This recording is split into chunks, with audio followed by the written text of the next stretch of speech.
Gusto ko lang pong i-share experience, ang aking experience ngayon pa punta ng international travel.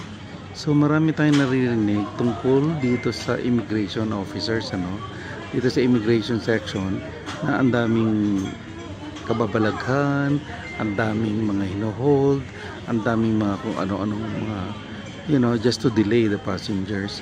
Alam mo, in my case, sa totoo lang po, mga dear passengers, lalo sa international, napaka-smooth po, So, ngayon ko napatunayan na pag maayos ang papeles mo at merong silang actually record yan, I think, ng mga previous travels mo at wala ka naman naging problema. So, I guess, wala kang magiging, hindrance, tsaka yung wala kang magiging maraming challenges. So, yung before me, merong isang grupo, na parang tinatanong yung immigration officer ko.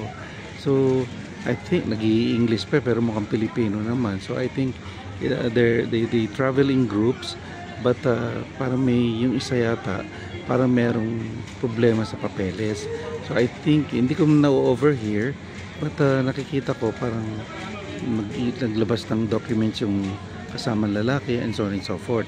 And then they were, I think, directed to go to a certain office, to be clarified. And to verify yung mga documents nila. Now, nung ako na yung sumunod, alam mo, napaka-smooth. Kinuha yung passport, tinanong lang, sir, saan kayo pupunta po? Sa Amerika, sa US, sabi ko niya. So, talaga, sabi niya. Tapos ilang, anong gagawin niyo ron? Mamasyal, sabi ko. Mamasyal lang and everything.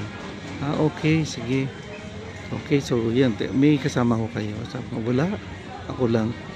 Okay. Okay. Have a pleasant travel po. Tinatakan na. So, diba? Ang bilis-bilis. Siguro matter of 3 minutes tapos na ako eh. So, yung mga myth, yung mga kwento, tungkol sa pangaharas ng immigration at ng mga immigration officers, they're very nice actually. Ang gagaling nila, maayos. So, I think pag maayos ang papers nyo at wala kayong problema, wala kayong naging previous problems, yun. Wala kayong magiging abirya.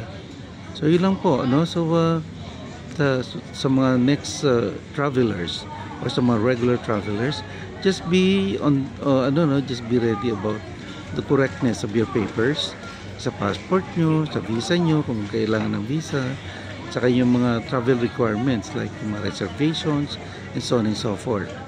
Okay, so have a pleasant travel. Thank you.